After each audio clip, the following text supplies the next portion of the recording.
Hai guys. Pada kesempatan kali ini Mimin akan menceritakan alur film yang berjudul The Hater tahun 2020. Oke, tanpa basa-basi lagi langsung saja kita ke alur ceritanya. Pada awal film kita diperlihatkan seorang mahasiswa yang bernama Thomas yang berkuliah di jurusan hukum. Karena dia ingin mengetahui hukum yang ada di masyarakat dan bagaimana cara untuk mengakalinya. Sayangnya karena hal itu juga dia harus di drop out dari kampusnya. Padahal biaya kuliahnya selama ini ditanggung oleh keluarga Krusty, yaitu keluarga elit kenalan dari keluarganya dulu. Scene pun berpindah pada malam hari, di mana saat ini Tom sedang makan malam dengan keluarga Krusty. Seakan tidak terjadi apa-apa, Tom yang otaknya cerdik bahkan cenderung manipulatif ini dengan santai ngobrol bersama keluarga Krusty dengan bilang kalau IPK-nya 4 selama 7 semester. Itu semua Tom lakukan supaya dianggap hebat. Selain itu sebenarnya Tom juga mempunyai rasa pada putri keluarga itu yang bernama Gabi. Singkat cerita, setelah selesai makan malam, Tom pun pulang ke asramanya sebelum dia diusir dari asramanya itu. Tetapi tanpa disadari Tom sengaja meninggalkan HP-nya. Tujuannya adalah untuk menyadap pembicaraan keluarga Krusty. Ternyata meskipun keluarga Krusty membiayai kuliah Tom, tetapi keluarga ini juga menganggap Tom sebagai pecundang yang tidak mempunyai kemampuan. Bahkan Gabi pun juga tidak menganggap Tom sebagai teman karena permintaan pertemanan di Facebook saja didiamkan selama 7 tahun. Hal ini sangat membuat Tom sakit hati. Setelah diusir dari asramanya, Tom pun memutuskan untuk pindah ke tempat baru. Di sebuah apartemen yang pemiliknya adalah seorang kenalannya. Sehingga sewa tempat tinggalnya bisa ngutang dulu. Karena sudah tidak ada kuliah lagi, Tom pun harus bekerja untuk menghidupi dirinya sendiri. Pekerjaannya sekarang adalah sebagai desainer. Namun sudah kerjanya berat, gajinya pun juga sering molor. Tak jarang pula Tom berpikir untuk pindah kerja. Karena rasa stresnya Tom pun melimpahkannya dengan mendatangi klub malam saat menikmati alunan musik ajib-ajib. Di sana tak sengaja Tom melihat Gabi yang sedang bergoyang.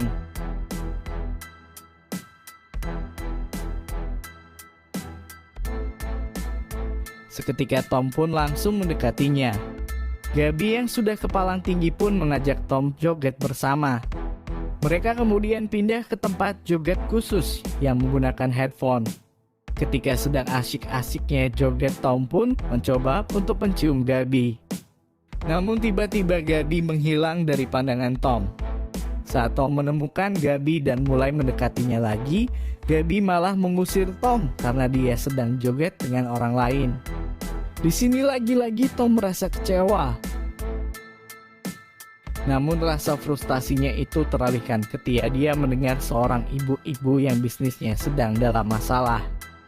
Tom yang kebetulan sedang mencari kerja ini mencoba menawarkan dirinya kepada si ibu. Aksi Tom yang SKSD ini rupanya membuahkan hasil. Tom pun mendapat brevet tugas dari si ibu tersebut. Isi brevet itu adalah untuk membuat hoax dari brand minuman herbal. Tom pun langsung menganalisis brand tersebut dan hasilnya dipresentasikan pada keesokan harinya. Idenya adalah membuat testimoni palsu bahwa minuman itu membuat kulit menjadi kuning. Presentasi pun selesai dan Tom disuruh menunggu di luar. Tom pun menunggu dengan muka harap-harap cemas. Usahanya itu ternyata membuahkan hasil. Tom pun mendapatkan pekerjaan di tempat tersebut, yaitu sebuah tempat yang menyebarkan ujaran kebencian dan juga hoax. Pencapaiannya ini langsung dia share di Facebook. Gabi yang sebelumnya mendiamkan Tom pun juga menerima pertemanan Facebooknya Tom setelah Tom update tempat kerjanya. Gabi perlahan membuka diri pada Tom. Dia juga mengajaknya ke pesta keluarga Krusty yang akan diadakan beberapa hari lagi. Namun sebelum bisa menyombongkan tempat kerja barunya, Tom pun harus bisa membuktikan kinerjanya dulu. Dia pun membuat akun palsu beserta testimoni buruk. Perlahan tapi pasti reputasi brand yang dia serang pun perlahan memburuk sampai akhirnya menjadi bangkrut. Hasil kerja Tom ini membuat bosnya yang bernama Bita menjadi kegirangan. Tom pun mendapatkan promosi dan diberi alat-alat untuk menyadap. Beberapa hari kemudian, pesta yang diadakan keluarga Krusty pun dilangsungkan. Pestanya cukup meriah. Di sana Tom disambut oleh ibunya Gabby. Melihat ada kesempatan, Tom pun tidak menyia-nyiakannya. Dia menawarkan dirinya sebagai volunteer di pameran seni yang akan diadakan oleh keluarga Krusty. Setelah tawarannya diterima oleh ibunya Gabby, puncak pesta pun dimulai. Pesta itu adalah pesta ulang tahun kakaknya Gabby. Kakaknya ini sering dibanding-bandingkan dengan Gabby karena sang kakak lebih hebat dari segi akademisnya. Berbeda dengan Gabby yang pernah gagal dalam tes masuk universitas. Sebagai orang yang sama-sama pernah gagal, Tom dan Gabby menghabiskan waktu bersama di pesta itu sambil menggunakan obat terlarang.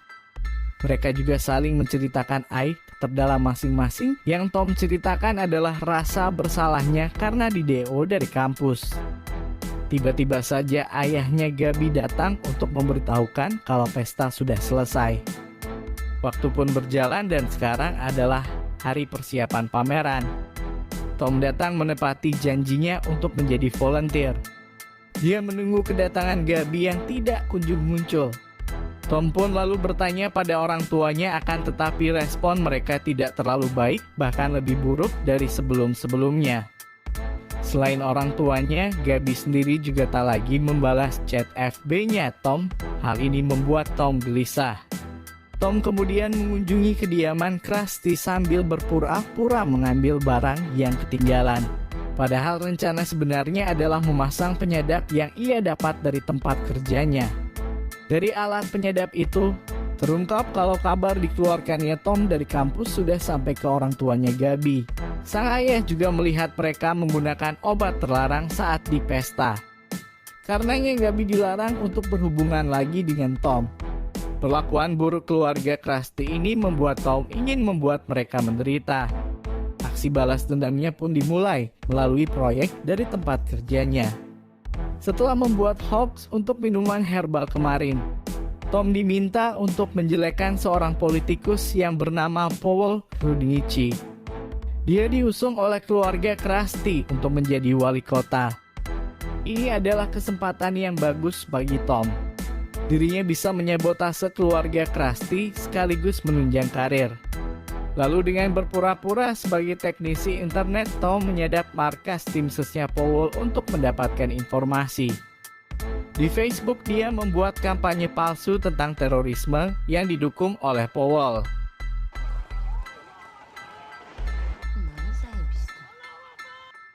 Intinya si Powell ini dibuat seakan-akan dia pro dengan terorisme dan mempersilahkan imigran untuk masuk. Sebenarnya ada beberapa pihak yang tidak suka dengan Powell, salah satunya adalah Guzzet. Dia menyuarakan kebenciannya pada Powell melalui akun-akun media sosialnya. Tapi tujuannya bukanlah untuk mengkritik, melainkan hanya untuk menjadi viral. Sifat busuk itulah yang kemudian dimanfaatkan oleh Tom. Tom kemudian mengetahui bahwa dia bisa menggunakan pistol dan sering bermain game online. Oleh karena itu, Tom berusaha mendekati dan memanipulasi Guzzet melalui game tersebut. Di sana Tom mengaku sebagai organisasi internasional. Dia meminta Guzzet untuk membantunya dengan imbalan Guzzet akan menjadi viral. Tawarannya pun langsung diterima. Selanjutnya, Tom harus memperbaiki hubungan dirinya dengan keluarga Krusty. Tom lalu datang menemui ibunya Gabby untuk meminta maaf. Dia juga memohon untuk dibiarkan membantu di pameran seni selanjutnya. Ibunya Gabby sebenarnya enggan, namun ia masih memberikan kesempatan bagi Tom untuk berubah. Waktu berlalu ke hari pameran dilangsungkan. Meski disebut pameran, sebetulnya ini adalah sebuah kampanye untuk Powell. Tom juga dikenalkan dengan si politikus itu. Powell sendiri tertarik untuk menjadikan Tom sebagai tim ses, tetapi itu obrolan nanti. Karena sekarang, Powell harus mengadakan konferensi pers. Sekarang saatnya anak buahnya Tom bekerja. Guzzard memberikan pertanyaan-pertanyaan yang membuat citranya Powell menjadi buruk. Seperti kebijakan yang akan ia lakukan atau latar belakangnya. Tom sendiri memprovokasi massa dengan bertepuk tangan.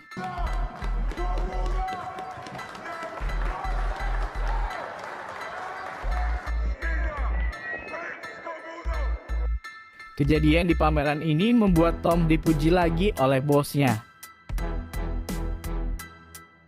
Beberapa hari setelahnya, Tom mendatangi Powell untuk menjadi tim sesnya. Ketertarikannya Tom pada politik sangat meyakinkan bagi Powell. Tom pun diterima sebagai anggota tim ses. Tak perlu waktu lama sampai mereka berdua semakin akrab. Tentu ada maksud tersembunyi di setiap tindakannya Tom. Kali ini, ia ingin membuat Powell sebagai pendukung LGBT. Powell kemudian diajak makan malam untuk dibuat mabuk. Selanjutnya dengan agak memaksa, Tom mengajak Powell untuk singgah ke klub yang ternyata itu adalah klub LGBT.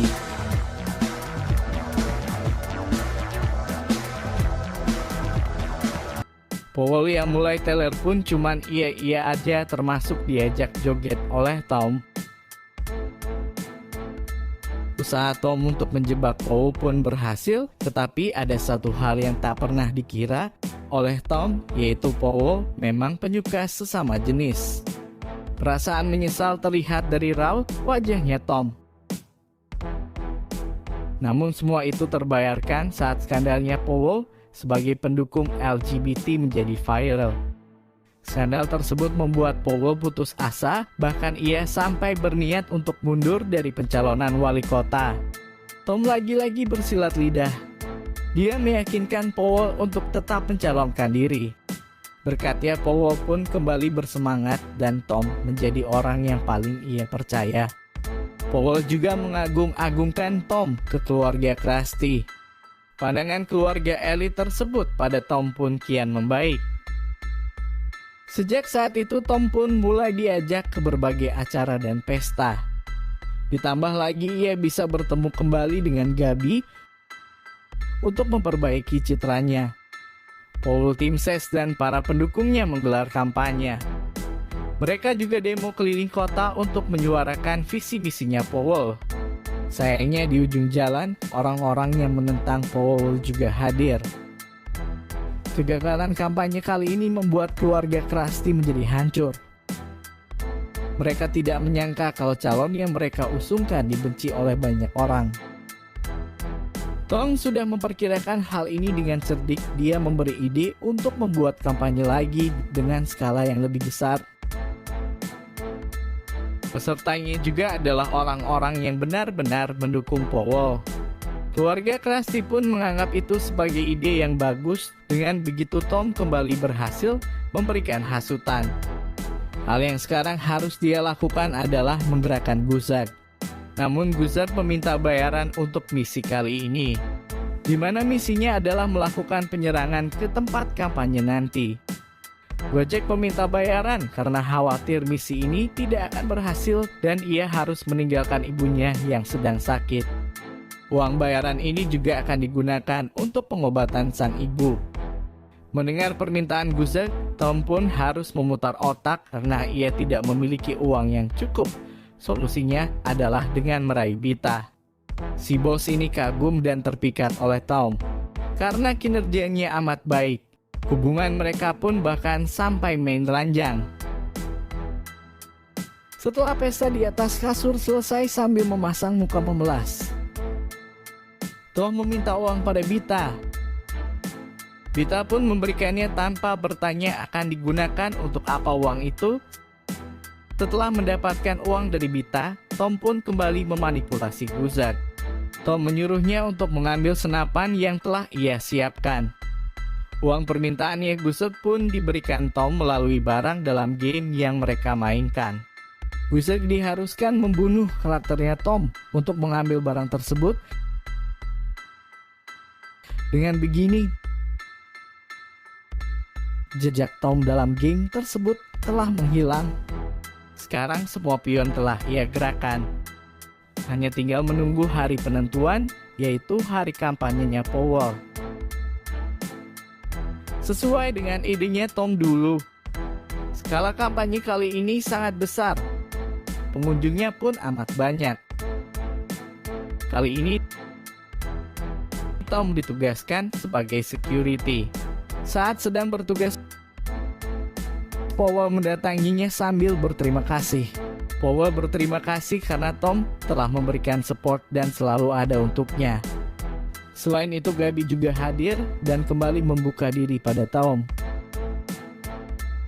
Semua yang terjadi hari ini sangat berarti bagi Tom. Tinggal satu hal lagi yang ia tunggu-tunggu.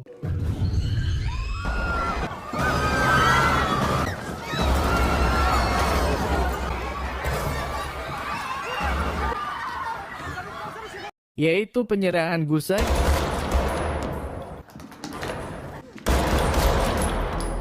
tembakan dari Guzek membuat situasi menjadi chaos. Selain membabi buta, Guzek juga tak ragu untuk menghabisi Powell. Ada satu waktu ketika Guzek lengah, langsung saja Tom menyerang Guzek. Sayangnya Guzek berhasil menusuk Tom dengan pisau. Beruntung bala bantuan segera datang, tetapi penyerangan ini terlanjur memakan banyak korban termasuk kakaknya Gabi.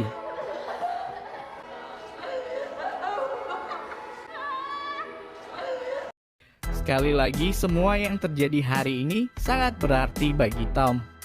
Berkat insiden ini, Tom dikenal sebagai pahlawan yang menggagalkan aksi penyerangan. Banyak orang yang berterima kasih pada Tom di media sosial. Hashtag terima kasih Tom juga digunakan oleh mereka. Sementara itu, Guzek, meski ia bersikeras memiliki komplotan melalui game online, pengakuannya ini tidak terbukti karena akunnya Tom sudah lenyap.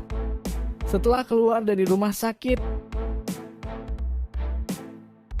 Tom kemudian mendatangi Bita. Karena proyek hoax dan skandalnya Powell dipegang oleh Tom. Dia mengancam Bita agar tidak berbuat aneh-aneh atau semua pekerjaan kotornya akan dia bongkar. Pada akhirnya semua berjalan sesuai dengan rencana Tom, bahkan melebihi ekspektasinya. Film pun ditutup dengan keluarga Krusty yang elit ini dibuat bergantung pada Tom yang dianggap sebagai pahlawan dan tamat. Sekian alur cerita film The Hatter yang bisa Mimin ceritakan. Jika ada saran rekomendasi film atau kritik sekalipun, bolehlah dilampiaskan di kolom komentar. Terima kasih sudah menonton, semoga kalian sehat selalu. Mimin undur diri dan jangan lupa subscribe.